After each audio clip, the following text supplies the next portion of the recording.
Hello friends, time pass नहीं के YouTube channel में आप लोग का स्वागत है। तो चलिए देखते हैं आज हम लोग सामान्य हिंदी का चैप्टर नंबर 16। इससे पहले मैंने चैप्टर 1 से लेके चैप्टर 15 तक के सबसे सिलेक्टेड और सबसे महत्वपूर्ण टॉपिक को पढ़ा चुका हूँ। अगर वो नहीं देखे हैं तो जाइए आप मेरे चैनल की प्लेलिस्ट को चेक कीजिए। मेरे चैनल की प्लेलिस्ट का नाम है संपूर्ण सामान्य हिंदी के नाम से आपको प्लेलिस्ट मिलेगा। वहाँ पे आप चैप्टर 1 से लेके चैप्टर 15 तक के सबसे सिलेक्टेड टॉपिक को पढ़ लीजिए।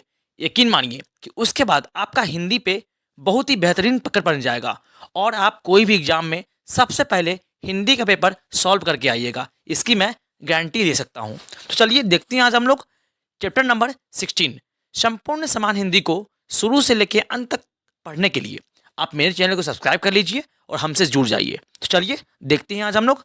इससे पहले मैंने चैप्टर पढ़ा चुका हूँ।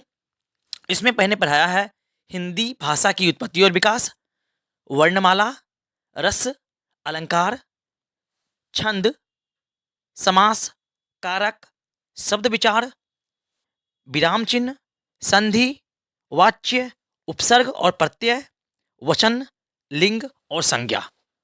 अगर वो नहीं देखी है तो जाइए वो भी जाके उसी प्लेलिस्ट में आपको ये संपूर्ण टॉपिक मिल जाएगा। ठीक है, तो चलिए देखते हैं आज हम लोग देखेंगे चैप्टर नंबर 16 जिसका नाम है वाक्य शुद्धिकरण। जी हाँ, इसके बाद आपको दोबारा वाक्य शुद्धिकरण कभी जीवन में पढ़ना नहीं पड़ेगा और यकीन मानिए कि जो मैं आपको कंटेंट दूंगा इस वीडियो में वह सबसे बेस्ट होगा और सबका सिलेक्शन को सुनिश्चित करेगा जीवन में। तो चलिए देखते हैं इसमें पहला रूल क्या कह रहा है।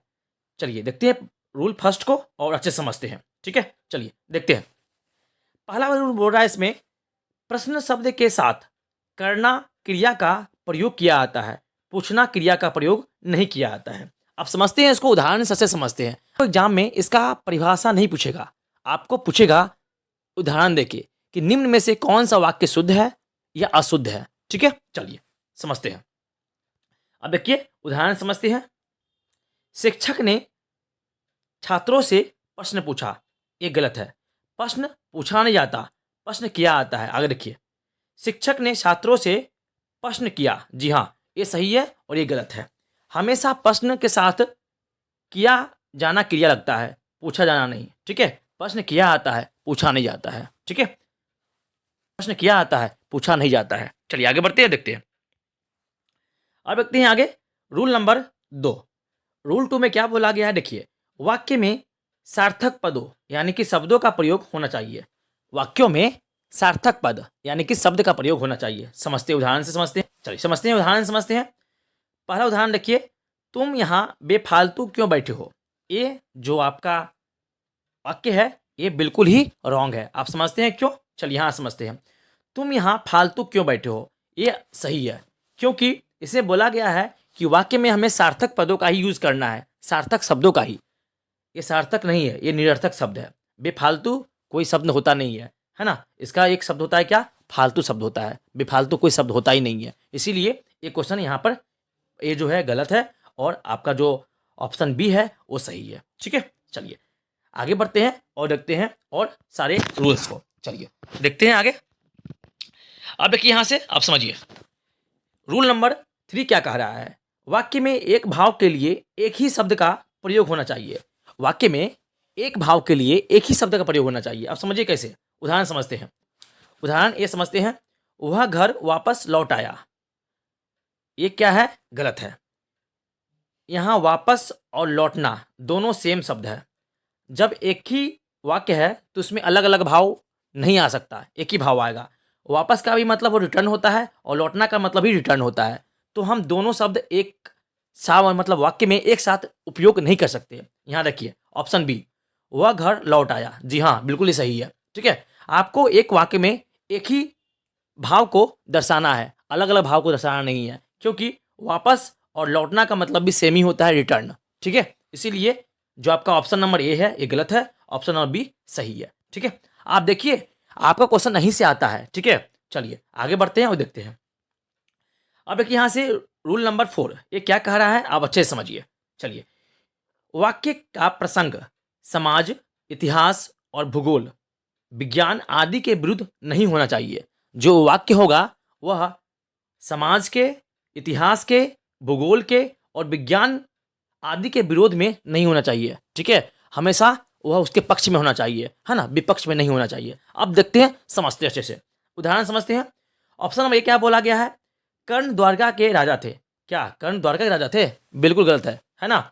ये कहीं लिखी गई बात नहीं है ना, कि कर्ण द्वारका के राजा थे, ये गलत है। आगे देखिए, ऑप्शन नंबर बी, कर्ण अंग प्रदेश के राजा थे। बिल्कुल सही है, जो कर्ण थे वो अंग प्रदेश के राजा थे। ठीक है, अभी समझ में आएगा। नोट, इतिहास के अनुसार कर्ण अंग प्रदेश के राजा थे, ठीक है, जबकि द्वारका के राजा श्री कृष्ण थे। इसीलिए यह क्या है? यह न्यायपूर्ण वाक्य नहीं है, ठीक है, यह इतिहास के विरुद्ध वाला वाक्य है, जो ऑप्शन ए है, ठीक है। जबकि बी जो है वो इतिहास के सार्थक वाले शब्द है, ठीक है। यानी कि ये जो इन्फॉर्मेशन में दिया है, इन इन्फॉर्मेशन क्या है? एक गलत है, बिल्कुल गलत है। इतिहास के अनुसार यह इन्फॉर्मेशन बिल्कुल गलत है, जबकि जो ऑप्शन बी है इसका इन्फॉर्मेशन बिल्कुल सही है ना। यह सही बात बोल रहा है ऑप्शन बी में, ऑप्शन ए में गलत बात बोल रहा है, ठीक है। चलिए, इसीलिए जो ऑप्शन ए है वो गलत है, ऑप्शन बी सही है, ठीक है। चलिए, अच्छे से समझिएगा। अब आगे बढ़ते हैं और देखते हैं। अब देखते हैं रूल नंबर 5। रूल 5 में क्या बोला गया है, चलिए समझते हैं अच्छे से। रूल 5 में क्या बोला गया है? यदि वाक्य का उत्तर हाँ या ना में देना हो तो वाक्य को हमेशा क्या शब्द से शुरू करना चाहिए? एक बार याद रखिएगा। अगर कोई वाक्य है, वह अगर ऐसा वाक्य है जिसमें सिर्फ दूसरा व्यक्ति हाँ या ना में जवाब दे, तो आपको जो शब्द तो आपको वाक्य की शुरुआत क्या से करनी चाहिए, यानी क्या शब्द से करनी चाहिए। अब समझिए, उदाहरण समझते हैं, अच्छे से समझते हैं। क्या तुम पढ़ रहे हो? बताइए, इसमें क्या आपको कोई निर्णय देने की आवश्यकता है, कोई विश्लेषण करने की आवश्यकता है? देखिए, क्या तुम पढ़ रहे हो में क्या कोई आप विश्लेषण दे सकते हैं? इसका नहीं दे सकते हैं। आप एस या नो में जवाब बिल्कुल दे सकते हैं। जैसे मैंने आपसे पूछा क्या तुम पढ़ रहे हो, तो आप क्या बोल सकते हैं? एस या नो, यही बोल सकते हैं ना। और क्या बोलिएगा इसको, है ना, एस नो में जवाब दे सकते हैं। तो जब भी एस नो में आंसर दिया जाए, तो आपको जो वाक्य की शुरुआत करनी है, क्या से शब्द से शुरुआत करनी है, ठीक है। क्या से करनी है? क्या शब्द से उस वाक्य को शुरू करना है, लिखना है। अब देखिए आगे, तुम क्या कर रहे हो। अब इसमें हमें कारण देना पड़ेगा, हम क्या कर रहे हैं, पढ़ रहे हैं, खा रहे हैं, पी रहे हैं। आपको एस नो में जवाब नहीं देना पड़ेगा, इसीलिए ये क्वेश्चन गलत है और ये आपका सही है, ठीक है, वाक्य शुद्धिकरण के अनुसार। चलिए आप देखते हैं, नोट समझते हैं।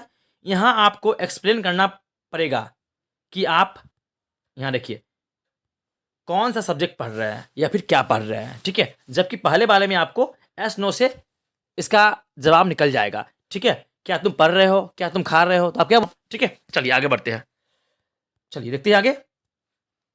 ये सारे रूल्स बहुत इंपॉर्टेंट हैं और प्रीवियस एग्जाम में तो पूछे गए हैं, और यकीन मानिए कि इसी क्वेश्चंस को बार बार एग्जाम में रिपीट किया आता है, इसीलिए इसको आप अच्छे से रट जाइए, इस सारे नियम को। चलिए आगे बढ़ते देखते हैं।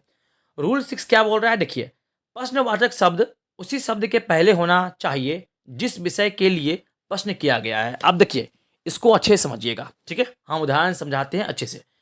उदाहरण 1 में क्या कहा गया है, तुम्हारे घर कौन व्यक्ति आया था। अब देखिए, प्रश्नवाचक है और यहाँ व्यक्ति है। ये किसके बारे में पूछा गया है? कौन व्यक्ति के बारे में। देखिए, तो प्रश्नवाचक के जस्ट बाद क्या आएगा? वो व्यक्ति आएगा, ठीक है, तब वो सार्थक शब्द होगा, ठीक है। देखिए यहाँ पर बिक वहां क्या रहा है, बिक वहां क्या रहा है, यहाँ वाक्य आया प्रश्नवाचक, लेकिन यहाँ पर बिक रहा है क्या, वही शब्द नहीं आया, ये यहाँ पर आ गया। एक साथ है? नहीं है। तो जब भी पंचवाचक शब्द में उसी शब्द के पहले होना चाहिए जिस विषय के बारे में वह प्रश्न पूछा गया हो। देखिए, जैसे तुम्हारे घर कौन व्यक्ति आया है, यहाँ कौन आएगा? व्यक्ति आएगा। तो देखिए, कौन के बाद जस्ट व्यक्ति आया कि नहीं। तो यहाँ बोला है क्या बिक रहा है, तो यहाँ पर क्या के बाद बिक होना चाहिए था, लेकिन बिक शुरू में है और क्या बाद में है, अलग अलग है, इसीलिए ये गलत है बिल्कुल, ठीक है। सब इसका जो ये वाक्य है बिल्कुल गलत है। देखिए, नोट में क्या होना चाहिए, यहाँ सही वाक्य होना चाहिए, वहाँ क्या बिक रहा है। देखिए, यहाँ क्या है, क्या के जस्ट पास वो शब्द आया जिसके बात वो कर रहा है, ठीक है। चलिए, तो ये आप अच्छे से समझिए इसको और देखिए। चलिए, अगर वीडियो आप लोगों को अच्छा लग रहा हो तो प्लीज़ मेरे चैनल को सब्सक्राइब कीजिएगा और शेयर कीजिएगा। चलिए अब देखते हैं रूल नंबर 7 क्या बोल रहा है, ठीक है। चलिए अच्छे से समझते हैं रूल नंबर 7 को। पहले इसका समझते हैं क्या बोला गया है, फिर इसको हम एग्जाम्पल समझते हैं अच्छे से। देखिए, रूल नंबर 7 क्या बोला गया है, समझते हैं। संपादक, ग्रंथकार या कोई बड़ा अधिकारी अपने लिए हमेशा हम शब्द का प्रयोग करते हैं, ना कि मैं। आप समझिए, है ना। कोई भी संपादक हो, कोई भी ग्रंथकार हो या कोई बड़ा अधिकारी हो, वो अपने लिए हमेशा हम शब्द का यूज करेगा। ठीक है, जैसे बोलेगा कि हम इस गांव में बड़ी बड़ी योजनाएं लाएंगे, है ना। कोई बड़े मुख्यमंत्री क्या बोलेगा, हम अपने देश की रक्षा करेंगे, है ना, ऐसा। ठीक है, तो चलिए अभी समझते हैं एग्जाम्पल से। तो चलिए समझते हैं उदाहरण से अच्छे से। देखिए उदाहरण क्या बोला गया है। पहला है संपादक क्या बोलेगा। हमने इससे पिछले अंक में इस पर चर्चा की थी। देखिए संपादक आ गया, ने क्या यूज किया, हम यूज किया। ठीक है, चलिए आगे बढ़ते हैं, देखते हैं तो ये वाक्य क्या है, सही है बिल्कुल। चलिए आगे देखते हैं और देखते हैं, जूम करके देखते हैं। चलिए देखते हैं बी में ग्रंथकार क्या बोलेगा, हम इस पुस्तक के अंतिम अध्याय में हैं। ये भी सही है। ठीक है, ग्रंथकार भी अपने लिए हम शब्द का यूज करता है। आगे समझते हैं। अब अधिकारी की बात देखते हैं। हम अपने राज्य का पूरा ध्यान रखेंगे। देखिए यहाँ भी अधिकारी है, तो अधिकारी क्या यूज किया, हम शब्द का यूज किया। ठीक है, तो हम कह सकते हैं संपादक, ग्रंथकार और अधिकारी अपने लिए हमेशा हम शब्द का ही यूज करता है। चलिए आगे बढ़ते हैं और देखते हैं। अब देखते हैं नेक्स्ट रूल्स की समझते हैं। रूल नंबर 8 क्या बोला गया है, अच्छे से समझते हैं। देखिए रूल नंबर 8 में क्या बोला गया है, आदरणीय व्यक्तियों एवं महापुरुषों के लिए क्रिया का प्रयोग बहुवचन में करते हैं। क्या में करते हैं, तो बहुवचन में क्रिया होनी चाहिए। समझते हैं, चलिए देखते हैं उदाहरण से समझते हैं।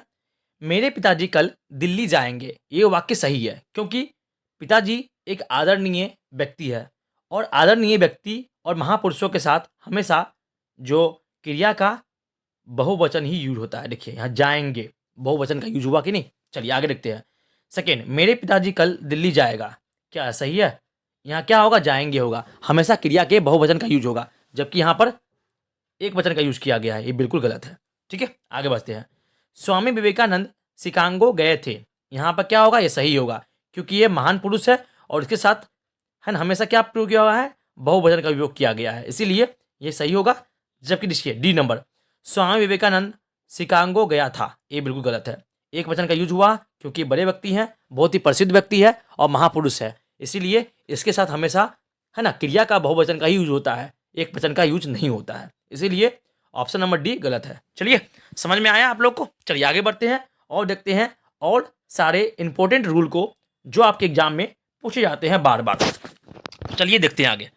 रूल नंबर 9, सजा और दंड एक साथ प्रयोग नहीं होता है। एक ही अर्थ के दो दो शब्द प्रयोग गलत है ना। एक ही शब्द है ना जो है उसका अलग अलग यूज गलत है। समझिए आप कैसे। मृत्युदंड की सजा ठीक नहीं है, क्योंकि मृत्युदंड अपने आप में एक सजा है, इसीलिए यहाँ वह सजा लिखने की आवश्यकता नहीं है। यही इस वाक्य में एरर है और इसीलिए यह वाक्य पूरा वाक्य गलत है। ठीक है, यहाँ क्या होना चाहिए, देखिए मृत्युदंड ठीक नहीं है। ठीक है, ये वाक्य क्या हुआ, बिल्कुल सही है, क्योंकि मृत्युदंड अपने आप में एक सजा है। ठीक है, इसीलिए इसके साथ कोई और सजा यहाँ नहीं लगेगा। ठीक है, यहाँ सिर्फ और सिर्फ मृत्युदंड ही अपने आप में सजा है, इसीलिए यही सबक सही है। ठीक है, समझ में आया आप लोग को। चलिए आगे बढ़ते हैं और देखते हैं। अब देखते हैं रूल नंबर 10। रूल नंबर 10 में क्या बोला गया है, समझते हैं। विवाह के बाद ही कन्या सौभाग्यवती होती है, पहले नहीं। विवाह के बाद ही कन्या सौभाग्यवती होती है, यानी कि उसके नाम के आगे सौभाग्यवती लगता है। ठीक है, विवाह से पहले नहीं। अब समझिए उदाहरण समझते हैं। एक में देखिए, हमारी सौभाग्यवती कन्या का विवाह होने जा रहा है। हमारी सौभाग्यवती कन्या का विवाह होने जा रहा है, ये बिल्कुल गलत है ना। होने जा रहा है, अभी शादी हुई नहीं है, इसीलिए हम कन्या के आगे सौभाग्यवती नहीं लगा सकते, ये गलत है। आगे होना क्या चाहिए, चलिए देखते हैं। होना क्या चाहिए, यहाँ देखिए, हमारी आयुष्मती कन्या का विवाह होने जा रहा है। जी हाँ, लड़की अगर लड़की है तो उसके आगे नाम के आगे आयुष्मती लगता है, और लड़का है तो उसके नाम के आगे आयुष्मान लगता है। ठीक है, ये याद रखिएगा। जब किसी कन्या की शादी हो जाती है तो उसके आगे सौभाग्यवती लगता है। ठीक है, लगने से पहले सौभाग्यवती नहीं लगता। यानी अगर शादी नहीं हुआ है तो आप किसी भी लड़के के नाम के आगे सौभाग्यवती नहीं लगा सकते। यह आपका गलत है ना, ग्रामेटिकली रॉन्ग है ये, है ना, व्याकरण के रूप में ये गलत वाक्य है। ठीक है, जब आपकी कन्या का शादी नहीं हुआ है तो आप इसके नाम के आगे आयुष्मती लगा सकते हैं। ठीक है, सौभाग्यवती नहीं लगा सकते, ये गलत है। चलिए ठीक है, समझ में आया हो। आगे बढ़ते हैं, देखते हैं। अब देखते हैं रूल नंबर 11। रूल नंबर 11 क्या कहता है, समझते हैं अच्छे से। देखिए 11 में क्या बोला गया है, अवश्य और ही एक साथ प्रयोग नहीं होता है ना। अवश्य और ही एक साथ प्रयोग कभी नहीं होगा। देखिए क्यों, उदाहरण समझते हैं। ऑप्शन ए में है हम अवश्य ही जाएंगे, ये बिल्कुल गलत है। जब अवश्य लगा ही दिए तो ही हम नहीं लगाएंगे, ठीक है। जब अवश्य लगा ही दिए तो हम ही नहीं लगाएंगे। देखिए जैसे हम तो अवश्य जाएंगे, ये बिल्कुल सही है ना। हम तो अवश्य जाएंगे, यहाँ ही लगाने की कोई आवश्यकता है ही नहीं, ठीक है। अवश्य मतलब ही होता है, ठीक है। चलिए आगे बढ़ते हैं और देखते हैं। और देखते हैं कुछ अन्य रूल देखते हैं, है ना, जो बहुत ही यूज होता है और बच्चे इसमें बहुत ज़्यादा गलती कर देते हैं। चल देखते हैं। शंका और समस्या का समाधान होता है। एग्जाम्पल समझते हैं। जल निकासी का समाधान किया जा रहा है। जल निकासी का समाधान किया जा रहा है, यानी कि जल जमाव हुआ होगा, वह एक प्रकार क्या है, समस्या है, और उसी समस्या का क्या होगा, समाधान किया जाएगा, ठीक है। आपको समझ में आया अच्छे से। चलिए आगे बढ़ते हैं। प्रश्न का हल या उत्तर होता है। प्रश्न का हल या उत्तर होता है, आप समझते हैं एग्जाम्पल से। इस प्रश्न का हल कौन करेगा, इस प्रश्न का हल कौन करेगा, ठीक है। चलिए आगे बढ़ते हैं और देखते हैं। ये वाक्य सही है, आगे बढ़ते देखिए। कविता यानी कि पोयम का रचना होता है। देखिए एग्जाम्पल समझते हैं। यह कविता किसकी रचना है, ये वाक्य से है, बिल्कुल सही है, ठीक है। आगे समझते हैं। भवन का निर्माण होता है, ठीक है। भवन जो होता है उसका निर्माण होता है, ठीक है। चलिए देखिए आगे। एग्जाम्पल समझते हैं। इस भवन का निर्माण कब हुआ था, ये वाक्य क्या है, बिल्कुल सही है, ठीक है। तो यहाँ पे आपका सुदृढ़ीकरण के जितने भी रूल हो सकते थे, जो एग्जाम में पूछे गए थे और आगे पूछे जाएंगे, उन सबों को मैं इस वीडियो में संपूर्ण तरीके से समझा दिया हूँ।